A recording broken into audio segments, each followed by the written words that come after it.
पांडेवा रामराम. आमच्या गावा इकडे पांडेवा तलाठ्याला म्हणतात आणि तलाठीची परीक्षा आता MPSC घेऊन राहिली. तर MPSC कंबाईन 2025ले हा प्रश्न आला होता. हा प्रश्न पाहू आपण. काय सरळ व्याजानं 5,000 रुपयांची रक्कम 3 वर्षात 5,600 रुपये होते. जर व्याज दरात 3% वाढ केली तर याच मूळ रकमेचे 3 वर्षानंतर किती रुपये होतील. पहा, पिंट्या लक्ष दे. पिंकी पिंट्याला फोन करते आणि पिंट्याला म्हणते, पिंट्या मला अर्जंट 5,000 रुपयाचं काम आहे, तो काही करते इकडे झक मारून मला 5,000 रुपये आणून दे. पिंट्या म्हणते, अरे बापा माझं पैसे नाहीत ना, मी तुला कुठून आणून देऊ. तर पिंट्या काय करते, पिंट्या सावकाराजवळ जाते आणि सावकाराजवळून 5,000 रुपये सरळ व्याजानं घेते. आणि मग ते 5,000 रुपये सरळ व्याजानं घेतल्याच्या नंतर ते 3 वर्ष काही वापस देत नाही. तर 3 वर्षात त्याचे टोटल अमाऊंट होते 5,600 रुपये, म्हणजे 5,600 होतात. आणि 3 वर्ष झाल्यावर बी तो पिंट्या काही सावकाराला पैसे देत नाही.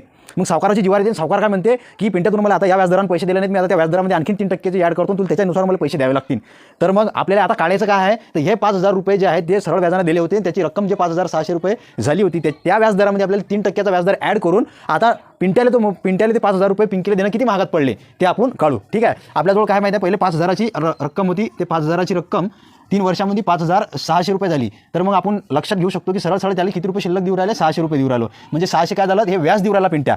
आपल्याजवळ व्याजाचं सूत्र कुठलं आहे, सिंपल इंटरेस्ट बरोबर P/N/R भागिले 100 आहे की नाही. तर मग आपल्याजवळ सिंपल इंटरेस्ट किती होतं, तर हे 600 भेटलं आपल्याला. सिंपल व्याज किती दिलं आपल्याला, त्यानं 5,600 हे जे रास अमाऊंट झाली त्याच्यावर हे 600 रुपये व्याज झालं होतं. हे 600 बरोबर P म्हणजे काय, प्रिन्सिपल व्हॅल्यू असते, म्हणजे मुद्दल असते 5,000 रुपये.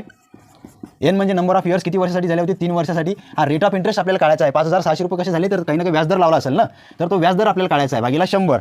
हे 2 शून्य गेले, हे 2 शून्य गेले. 50 गुणिले 3 होतात 150 आणि R गुणिले R हे 150 इकडच्या साईडला घेऊन घ्यायचे. तिकडे गुणाकारात तिकडे भागाकारामध्ये येतील 150 बरोबर R. हा 0 15 15 15 चूक 60.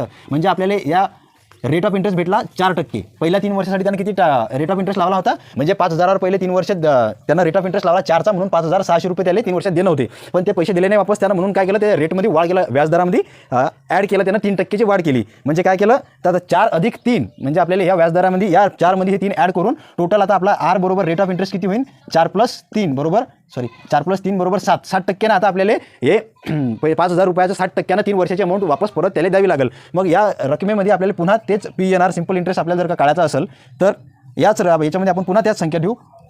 5,000 गुणिले N number of years, rate of interest आपल्याला किती भेटला, 7 भेटला, भागिले 100. ठीक आहे. मग हे 2 शून्य कॅन्सल, 7 त्रिक 21 आणि 21 पाचे 105.